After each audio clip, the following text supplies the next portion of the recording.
अब उसके पीछे का विज्ञान जान लो, उसका पीछे कारण क्या है।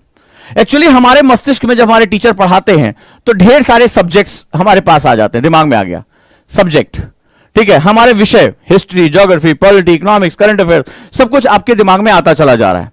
लेकिन होता क्या है कि ब्रेन सॉफ्टवेयर की तरह काम करता है। कैसे? सॉफ्टवेयर की तरह काम करता है। जो इंजीनियर होंगे वो मेरी बात समझ रहे होंगे।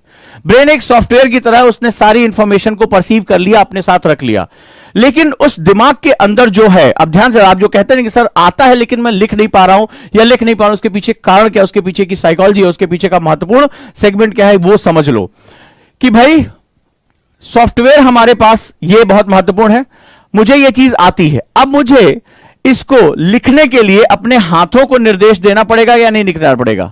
मुझे लिखना है, तो सोचने से तो ऐसा नहीं होगा कि हैरी पॉटर की कलम है वो चलनी शुरू हो जाएगी, ऐसा नहीं होगा। उसमें आपको क्या करना पड़ेगा, आप जो सोच रहे हैं, यानी आपका सॉफ्टवेयर आपके हैंड यानी हार्डवेयर के साथ क्या होना चाहिए? सिंक्रोनाइज होना चाहिए। ऐसे समझ लो, हार्डवेयर और सॉफ्टवेयर आपस में सिंक्रोनाइज, जुड़े होने चाहिए। यानी जिस स्थिति में आपके सब्जेक्ट के विचार जिस क्रम में आ रहे हो, हाथ उसी क्रम में जो है वो क्या करना चाहिए, उसको डिलीवर करना चाहिए। तो यानी आपके दिमाग में विचारों का सही क्रम व्यवस्थित होना चाहिए। इंफॉर्मेशन जो होगी वो आपकी क्या होनी चाहिए? सिंक्रोनाइज होनी चाहिए, फ्लो में होनी चाहिए। और जो आपके मस्कुलर एक्टिविटीज हैं वो उसी के साथ उसको डिलीवर करनी चाहिए। अक्सर ये देखा जाता है, इसको हम लोग साइंस में बोलते हैं मोटर एक्टिविटी। ठीक है, मोटर एक्टिविटी यानी आपका ब्रेन आपके जो अंग हैं, जो आपका हाथ है, उसको क्या करता है? गवर्न करता है। और motor activity is all about, हम क्या करते हैं मोटर एक्टिविटी में? हम बेसिकली जो है वो अपनी बॉडी यानी अपने हाथ को अपने ब्रेन के साथ सिंक्रोनाइज करते हैं। और बहुत सिंपल, जिनको कहीं मानसिक बीमारियां हो जाती हैं, तमाम तरह की मानसिक बीमारियां हैं, जब मस्तिष्क जो है वो शरीर को जो है वो क्या करता है, वो आदेश नहीं दे पाता, तो आपने देखा होगा लोगों के हाथ पैर जो है वो सही से काम नहीं करते हैं। उसका सबसे बड़ा कारण यही होता है।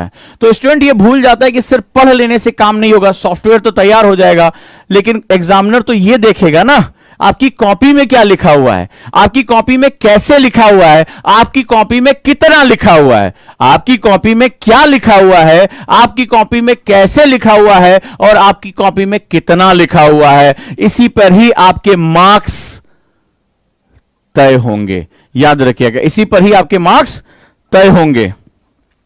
क्लियर है? तो इसीलिए मोटर एक्टिविटी को एस्टैब्लिश करना बहुत ही आवश्यक होता है। यानी brain to hand, from software to hardware connectivity is one of the most important segment.